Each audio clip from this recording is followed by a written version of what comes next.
comme je le mentionne souvent, on va y aller avec les parties les plus sombres en premier, ok? On comprend là qu'il y a quand même une notion quelque part, ok? Problème, c'est que souvent, même si la notion est là, on a tendance à croire que l'oreille a vraiment un gros orifice, ok, au niveau auditif, là, que ça ici, vous avez un gros point noir, ok? Puis que c'est un gros trou, ok? C'est pas vrai, ok? C'est un jeu d'ombre. Rarement le trou est aussi gros. Vous n'avez pas besoin d'un trou aussi gros parce que, logiquement, quand le son arrive dans votre oreille, il est amplifié par tous les canaux, justement. L'oreille est faite comme ça, les rebords ici, tout ça, pour amplifier le son qui rentre ici à l'intérieur. Donc, ça rebondit à l'intérieur de tous les canaux qui sont dans votre oreille pour rentrer. Donc, ça n'a pas besoin d'un trou aussi gros biologiquement. Puis, visuellement, ce serait faux de dire qu'il y a un gros trou comme ça. Okay? Un trou est vraiment il est caché en fait, il est quasiment caché, il est ici. Ok. Donc, vous voyez que par rapport à toute la grosseur de l'oreille, le trou a pas tant d'importance que ça. Okay? Il est pas si gros que ça. Puis faut garder en tête que le trou est pas grosse masse dans l'oreille, c'est vraiment minime. Ok. Évidemment, la zone la plus sombre risque de se trouver ici, qui se trouve à être l'orifice aussi, l'orifice auditif, qui est à l'intérieur de l'oreille. Donc, je peux me permettre de, moi c'est ma méthode de faire, je peux me permettre de mettre mon point sombre ici, puis de déterminer que ça ici, ça va être le maximum au niveau de la graisse du graphite que je vais utiliser, ok? Ça va être le noir le plus profond que je vais utiliser au niveau du graphite, ok? Donc, je détermine ça ici. Ok. Donc là, j'ai mon ombre principale qui se situe sur le côté de mon oreille.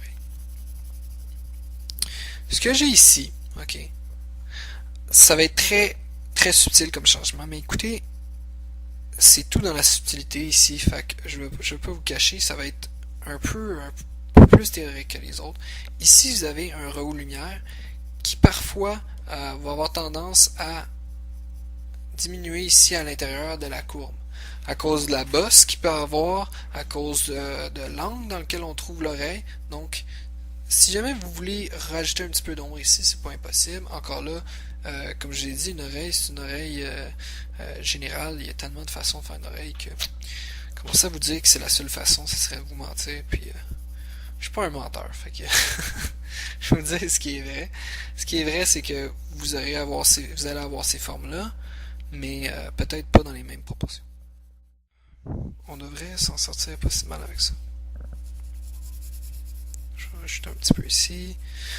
Encore là, ici, si vous trouvez qu'il y a des éléments qui gagneraient à être mis en valeur, mettons que moi je veux que le lobe soit plus en valeur, vous pouvez venir foncir des éléments tout en prenant en compte de foncir logiquement, premièrement, puis proportionnellement au reste du dessin. Okay?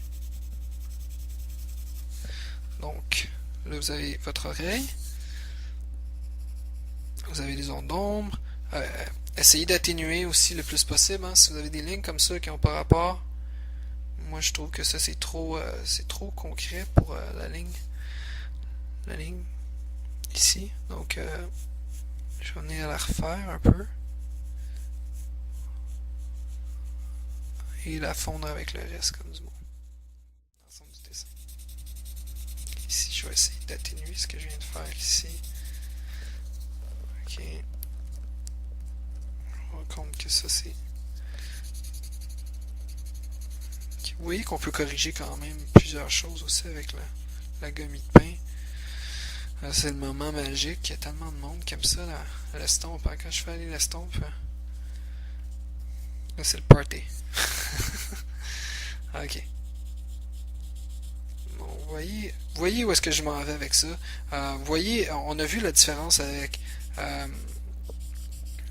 le crayon seulement. Encore là, je vais vous montrer, on va revenir avec le crayon. Là. Mais vous voyez qu'est-ce que ça fait comme effet, l'estompe, là, des fois c'est magique. On dirait quasiment que c'est magique. par bout. Puis vous cassez pas la tête trop avec vos ombrages, puis avec le grain du papier, puis vous venez après ça, vous corrigez ça, puis finalement, ben, vous en sortez très bien avec juste un outil de plus que le crayon. Et ça, l'estompe, ça m'a sauvé la mise une bonne coupe de fois. Okay? Donc n'hésitez pas à l'utiliser pour tout ce que vous voulez essayer, encore là avec toute connaissance de cause que l'estompe peut être tout un piège si vous l'utilisez trop. Mais avec modération, l'estompe c'est toujours un bon petit outil super pratique. Okay? Donc vous revenez. Vous pouvez mettre les détails aussi. Hein. Si jamais il y a des points noirs ou des affaires dans l'oreille, vous pouvez les mettre. Hein. Des fois ici, il va y avoir des points noirs. C'est rare qu'on fixe là-dessus sur un dessin. Si vous voulez vraiment là, détailler ça à 100%, ben vous pouvez les mettre aussi, mais sachez qu'à l'œil, quand vous regardez quelqu'un, à moins que je vous le dise, vous remarquerez pas vous regarderez pas les points noirs, ok, de la personne, donc c'est pas nécessaire de les mettre non plus. Ah, ok. Vous allez pratiquer ça parce que c'est tout un défi, mais quand vous le réussissez, vous allez voir que dans le fond, c'est très instinctif.